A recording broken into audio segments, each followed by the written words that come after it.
Good morning बच्चों। चलिए आज फिर शुरू करते हैं हम लोग अगला पाठ का अपना अपना भाग्य का अगला पृष्ठ। तो मित्र प्रसंग यह चल रहा था कि दोनों मित्र जो है बच्चों को देख कर कुछ मदद करना चाह रहे थे, लेकिन जनाब के पॉकेट में 10 रुपये का नोट था, वह बच्चों को देना मंजूर नहीं था। क्यों? कि होटल के बिल कम पड़ जाएंगे, होटल में कंबल एक ही मिलेगा। अगर ये 10 रुपया दे देंगे तो 2-4 कंबल लेंगे, खाएंगे थोड़ा मटर पनीर, है ना, मुर्गा मसल्लम। यानी अपने सुख के सामने बच्चों का दुख कोई वैल्यू नहीं रखा, यह बताना। तो कहता तो जाने दो, यह दया ही इस जमाने में बहुत है। कौन सी दया? कि उससे इतना पूछ लिए, इतने सवाल कर लिए, इतनी खबर ले लिए, ये कोई दया है क्या? मित्र चुप रहे, जवाब नहीं है, जैसे कुछ सोचते रहे कि मैं अपने व्यक्ति अपने से मदद तो करता नहीं, रेफर करता है, रेफर करेगा। यहां वही बात हो रही। फिर लड़के से बोले अब आज तो कुछ हो नहीं सकता।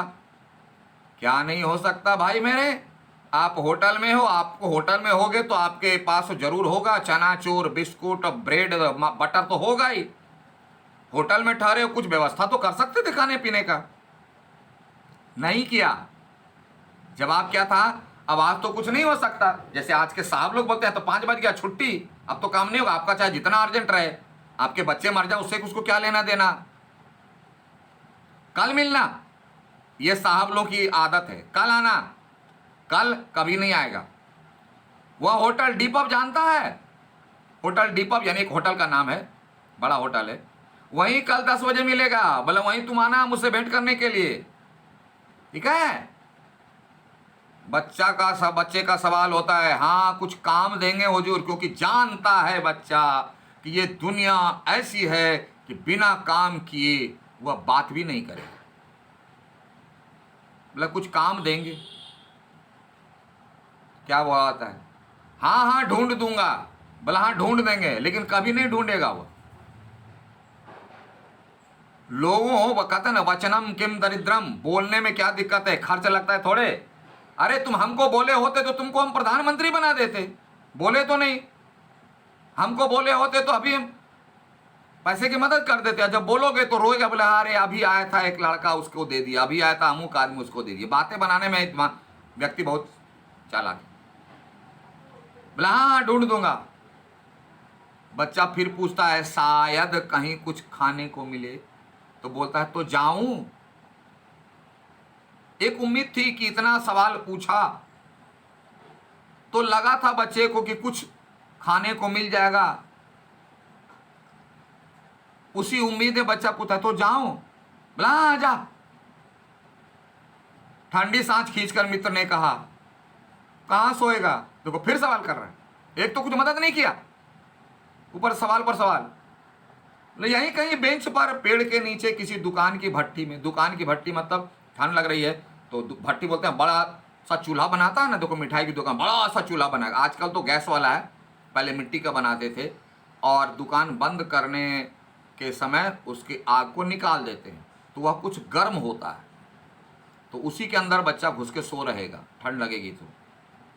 हमारे वकील साहब 2 साला, वो भी क्या कश्मीरी वाला। बालक फिर उसी प्रेत गति से, मतलब अचानक वहां से दौड़ा, तेजी से भागा और कुहरे में मिल गया, मतलब कहीं चला गया। तो उसको ठंड लग रही थी। ये लोग इतने सवाल करके उसकी जिंदगी को के इतने समय को बर्बाद किया, प्रश्न में उलझाया रहा, रिजल्ट कुछ नहीं। बोला कल आना होटल पबड़ी पर। दर्द का कोई असर नहीं पड़ा। बच्चा समझ गया कि ये कुछ करने वाले नहीं, मेरा समय बर्बाद किया। बच्चा दौड़ करके भूत की तरह, जैसे भूत गायब हो जाता है उसी बोला प्रेत गति, मतलब भूत जैसे गायब हो जाता है उसी तरह वो दौड़ के चला गया और कोहरे में मिल गया, मतलब कहाँ चला गया दिखाई नहीं पड़ा। हम भी होटल की ओर बढ़े, वो भी होटल को चल दिया।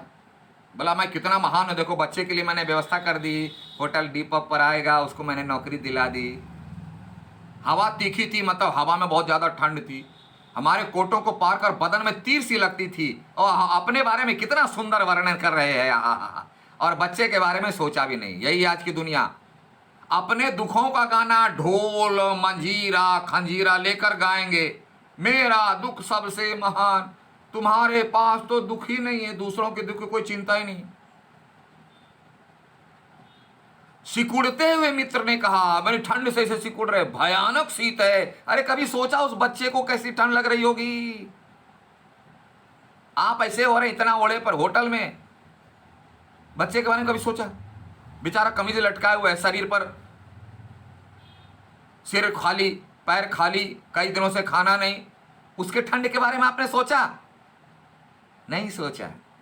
फिर भी हम साहब हैं, वकील साहब, इंजीनियर साहब, मजिस्ट्रेट साहब, प्रोफेसर साहब, उसके पास बहुत कम कपड़े, उसके पास कम, हल्का सा आया, क्या किया आपने?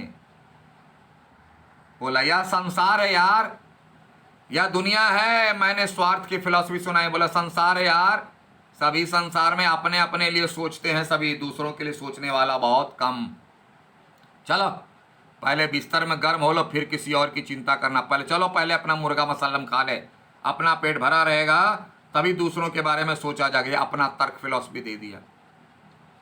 आपके दिमाग में सवाल नहीं उठना चाहिए। मैं याद दिला दूं कि लेखक ने क्यों किया। अगर लेखक कर देता तो ये कहानी नहीं बनती, और हम और आपके दिमाग में इस तरह की बातें नहीं आती, क्रोध नहीं आता, आवेश नहीं आता, समाज नहीं सुधरता। मैंने एक बहुत साधारण सा उदाहरण दे दिया कि अगर विनोद सरी सारी परीक्षा दे दे, सब सब्जेक्ट टीचर सब बच्चों का परीक्षा दे दे, तो सब बच्चा अच्छा पास कर जाएगा, बच्चों को पढ़ने की जरूरत नहीं, और विनोद सर सब टीचर मर जाएगा, उसके बाद कौन देश को चलाएगा? आपको। इसलिए आपके दिल में यह भावना होनी चाहिए, आपको वैसा बनना चाहिए, और आपको बनाने के लिए साहित्य जरूरी है। उदास होकर मित्र ने कहा, स्वार्थ जो कहो, लाचारी कहो, निष्ठुरता कहो, बेहयाई, लास्ट में जो बेहया यानी बेशर्मी, यानी अपना तर्क देकर के अपने को अच्छा सिद्ध कर लेना, और दूसरे की तकलीफ को ना समझकर उसका भाग्य समझ लेना, ये कौन सी बुद्धिमानी है? तो सबसे बड़ी मूर्खता है। इसलिए लास्ट में ने कहा या बेहयाई, ये तो बेशर्मी है। दूसरे दिन नैनीताल स्वर्ग, यानी नैनीताल जो स्वर्ग का सा खूबसूरत माना जाता है, किसी काले गुलाम पशु के दुलारे का वह बेटा, काले गुलाम पशु, यमदूत, यमराज काला होता है, का वह बेटा, कौन बेटा? वही बच्चा, वह बालक निश्चित समय पर हमारे होटल डी पब में नहीं आया। कैसे आएगा? देख लीजिए, हम अपनी नैनीताल की सैर सपाटा, घूमना फिरना, खुशी खुशी माने बड़े आनंद के साथ खत्म कर चलने को हुए। बोले चलो भाई, बहुत खूबसूरत यात्रा रही, एकदम बम बम आनंद ही आनंद। पैकिंग कर करके चले। उस लड़के की आस लगाते बैठे रहने की जरूरत हमने ना समझी। कौन उसका वेट करेगा? नहीं आया, नहीं आया, हमारा टाइम हो गया, वगैरह वगैरह। चलो, मोटर में सवार होते ही थे, यानी मोटर पर सवार, यानी गाड़ी से जाते स्टेशन सवार हो ही रहे थे लेखक कि एक न्यूज मिला। क्या मिला? पिछली रात एक पहाड़ी बालक सड़क के किनारे पेड़ के नीचे ठिठुर कर मर गया। लोग चर्चा कर रहे थे, या वही बालक था जिसे मित्रों ने मदद नहीं की, और वह बेचारा रात में सड़क के किनारे पेड़ के नीचे ठिठुर कर मर गया, यानी कितनी दर्दनाक मौत हुई उसकी। मरने के लिए उसे वही जगह, कहां, सड़क के किनारे, पेड़ के नीचे, उतनी ठंड में, वही 10 वर्ष की उम्र, यानी जिसकी जिंदगी 10 वर्ष में समाप्त हो जाती हो, ऐसी दर्दनाक मौत से इसका जिम्मेवार कौन है? बोले बच्चे का भाग्य, बच्चे की तकदीर है वह। हमारी तकदीर थी कि हम होटल में रहते हैं, कार पर घूमते हैं, घड़ी चश्मा लगाते हैं, ब्रांडेड कपड़े पहनते हैं, घर बनाते हैं, ये हमारी तकदीर है। चिंता मत कीजिए, आपकी तकदीर का ही पासा पलटेगा।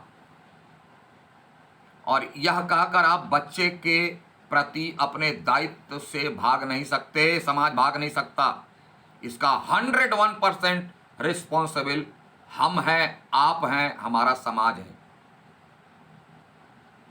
और वही काले चीथड़ों की कमीज मिली, फटा चीटा कपड़ा, कहना लटकाए।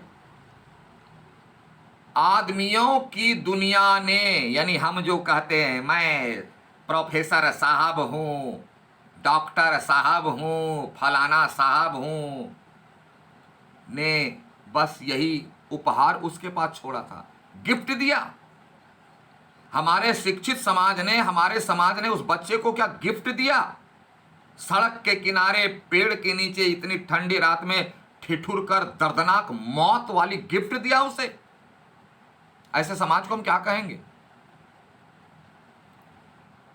पर बताने वालों ने बताया, मतलब बहुत सारे हमारे समाज में है ना, फिलोसफर हैं, ज्ञानी हैं, धर्मवेत्ता हैं, अपने हिसाब से, मैंने पहले बता, अपने हिसाब से शब्दों का अर्थ बना लिया और एक्सप्लेन किया। क्या एक्सप्लेन किया? सुनो, गरीब के मुंह पर छाती, मुट्ठी, छाती पर और ये मुट्ठी पर, क्योंकि मरने पर हाथ इस तरह से कुकड़ जाता है, यानी सिकुड़ जाता है, श्रिंक कर जाता है, और पैरों पर बर्फ की हल्की सी चादर चिपक गई थी, यानी ऐसे बच्चा बेचारा चित सोया था, ठंड मार दी, मर गया, और कोहरा तो पड़ रहा था, उसके बॉडी पर धीरे धीरे धीरे धीरे बर्फ का लेयर पड़ गया, बर्फ का लेयर पड़ गया। और उसने कहा कि लगता है कि जैसे इस बच्चे की दर्दनाक मौत को ढकने के लिए प्रकृति अपने बर्फ की चादर से ढक दिया। जैसे लाश को, डेड बॉडी को नंगा नहीं रखा जाता है, कफन से ढक देते हैं, उसी तरह मनुष्यों को तो शर्म नहीं आई, लाज नहीं आई, निर्लज्ज है यह समाज, जिन्होंने ऐसे बच्चे की ऐसी मौत पर भी कुछ नहीं सोचा, ना कुछ किया। और मनुष्य के इस स्वभाव पर प्रकृति को भी शर्म आ गई, तो प्रकृति अपने हिसाब से बर्फ की चादर का कफन डाल दिया बच्चों पर, कि मानो दुनिया की बेहयाई, दुनिया की बेशर्मी को ढकने के लिए प्रकृति ने, यानी नेचर ने, सब यानी डेड बॉडी के लिए सफेद और ठंडे कफन का प्रबंध कर दिया। ठंडा कफन मतलब प्रकृति को शर्म आई कि प्रकृति ने जिस बच्चे को जन्म दिया, धरती पर भेजा, उसे समाज वालों ने अपनी निर्दयता से मार दिया। और सब सुना और सोचा अपना अपना भाग्य। कितना बड़ा कमेंट, अपना अपना भाग्य। माने आपका भाग्य है नैनीताल में आकर सैर करें, होटल में रहें, 5 स्टार 10 स्टार में, ये आपका भाग्य है। और उस बच्चे का वह भाग्य जिसके प्रति आपने रत्ती भी दायित्व नहीं निभाई, ये उसका भाग्य है। और यह कह करके आप समाज के दायित्ववान होने पर, समाज के शिक्षित साहब वर्ग कहलाने पर आपका कोई दायित्व नहीं बनता, आपका बच्चों के प्रति रत्ती भी दायित्व नहीं बनता। फिर भी आप कहते हैं मैं साहब हूं, मैं बुद्धिजीवी हूं, समाज को भाषण देते हैं आप। बहुत बड़ा अर्थ छिपा रहा, मैं बता नहीं पा रहा। क्योंकि बच्चे को ऐसी हालत में पहुंचाने वाला कौन है? हमारा समाज, हमारे ऐसे मित्र वाले लोग, व्यक्ति। और कहते हैं उसका भाग्य, गरीबों की उसकी हालत पर छोड़ देना, आप उसको बोलते हैं इसका कर्म है इसलिए इसको मरने दो। ये कौन सा तर्क है? किस किताब में, दुनिया की किस किताब में लिखी हुई ऐसा तर्क कि उसको अपने कर्म का फल भोगने देना चाहिए, मरने देना चाहिए और हमें आनंद मनाना चाहिए? ऐसा नहीं है। ऐसी सोच पर जैनेंद्र सवाल उठाते कि कहां से आप ये तर्क ले आते हैं कि किसी की मजबूरी को, लाचारी को उसके भाग्य पर छोड़ देते मरने के लिए और अपने को बहुत अच्छा सिद्ध कर लेते। ये तर्क कहां से लाते हैं आप? ऐसी सोच पर जैनेंद्र सवाल उठाते हैं। हम पर भी सवाल है, आप पर भी सवाल है। क्या वह बच्चा हमारे देश का वैज्ञानिक नहीं बन सकता था, डॉक्टर नहीं बन सकता था, कोई ऐसी हस्ती नहीं बन सकती थी जिसे समाज ने अपनी निर्दयता से मार डाला? मैं तो कहूंगा यह बच्चों की हत्या है। समाज उसका दोषी है, ऐसा वर्ग उसका दोषी है, उसे सजा मिलनी चाहिए ताकि हमारे देश का ऐसा बच्चा को ऐसी हालत से गुजरना ना पड़े। जिस देश के भविष्य को ठंडी रात में सड़क के किनारे वृक्ष के नीचे ठंडे में तड़प कर मरना पड़ता है, उस देश का भविष्य क्या होगा? और उसे उसका अपना भाग्य कह करके हम लोग अपने ड्यूटी से बच जाते हैं। अरे मैं तो कर देता, ये नहीं था, वो नहीं था, वो नहीं किया, वो नहीं किया। छोड़िए ना, आप क्या कर सकते थे वही करते ना।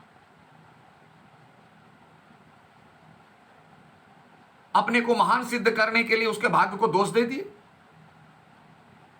ऐसा नहीं होना चाहिए। इस पर बहुत बड़ा सवाल है, इस पर आप सोचेंगे, समझेंगे, फिर से पढ़ेंगे, वीडियो को देखेंगे और अगर कुछ समझ में ना आया तो पेंसिल से अंडरलाइन कर लेना और लाइव क्लास में पूछना। बहुत बड़ा सवाल है, इसलिए मैंने आपको पूरी कहानी पढ़ा दी। आधी अधूरी कहानी पढ़ाना और आधी अधूरी काम करना, सोचना मेरा लक्ष्य नहीं है।